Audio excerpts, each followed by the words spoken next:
गुज़िश्ता तकारीर में आपके सामने तफसीलन अपनी कम इल्मी के एतराफ़ और दहलीज़ सैयदा से मांगी खैरात पे एतमाद के साथ मैंने मुकम्मल कोशिश की कि आपके सामने उम्वी किरदारों को, अब्बासी किरदारों को और इमामत को उजागर किया जाए। अगर हम तारीख में थोड़ा पीछे जाएं तो रसूल के दादा हजरत अब्द मनाफ, मतवज्जे मेरे दार नहीं है, ये शजरा रसूल, ये रसूल का, क्योंकि खुदा ने कुरान में दो शजरों का जिक्र किया, एक शजरा खबीसा और एक शजरा तैयबा। और ये जरूरी है कि अगर शजरा तैयबा है तो फिर शजरा खबीसा भी है। शजरा तैयबा की खुदा ने वजाहत की है कि इसकी असल तौहीद के साथ मिली हुई है, इसकी शाखें आसमान तक जा रही हैं। तमाम मुफस्सिरीन ने लिखा कि शजरा तैयबा से मुराद ये अहले बैत थे, ये आइमा अतहार है।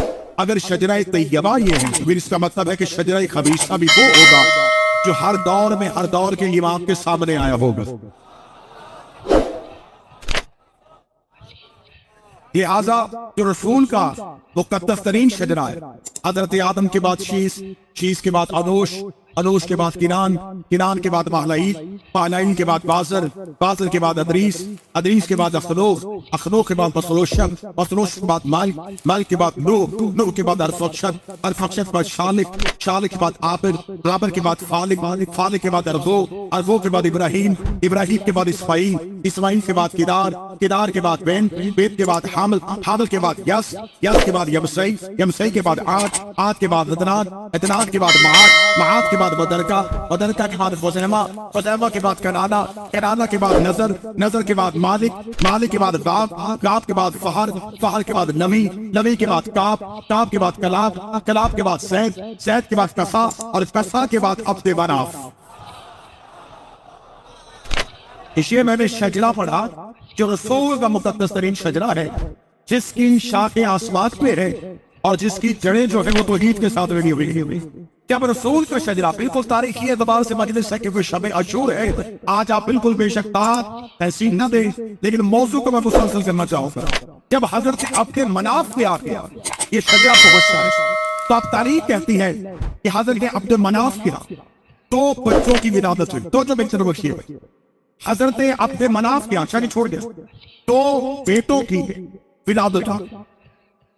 दोनों बच्चे जब पैदा हुए तो ये जुड़वा, एक तारीखी रवायत है दोनों की आपस में पुष्ट जुड़ी हुई थी और एक रवायत है कि एक बच्चे का पांव दूसरे की पेशानी से जुड़ा हुआ। इन दोनों बच्चों को तलवार के जरिए अलहदा किया गया। जब तलवार के जरिए अलहदा किया तो उस दौर के बुजुर्गों ने कि इन दोनों बच्चों के दरमियान तलवार हमेशा रहेगी और इन दोनों खानदानों के दरमियान हमेशा अदावत चलेगी। अब्द मनाफ के एक बेटे का नाम अब्दुल शम्स था, दूसरे बेटे का नाम अमर था, जिनको अलहदा किया गया। ये दोनों ये रसूल खानदान पढ़ रहा हूं और एक बहुत बड़ी तारीख करती है। उसका जवाब जो कहा जाता है उम्मी रसूल के रिश्तेदार। आज इसका जवाब मैं करबला से इस मिंबर से देने लगा हूं कि हकीकत में उम्मी कौन जिन्हें शजरा तैयबा से मिलाने की कोशिश की जा रही है।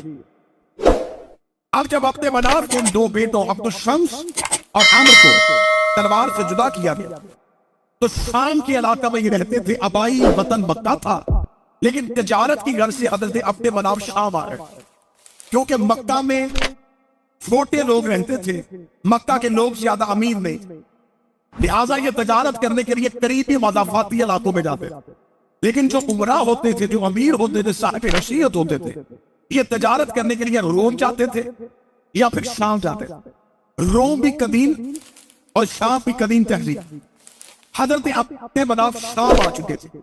अपने मनाफ के जब दो बेटों की विलादत हुई और तलवार से अलहदा किया, अब्दुल शम्स शाम रह गए और अमर जो इनका बेटा ये अपने अबाई वतन मक्का आ गए।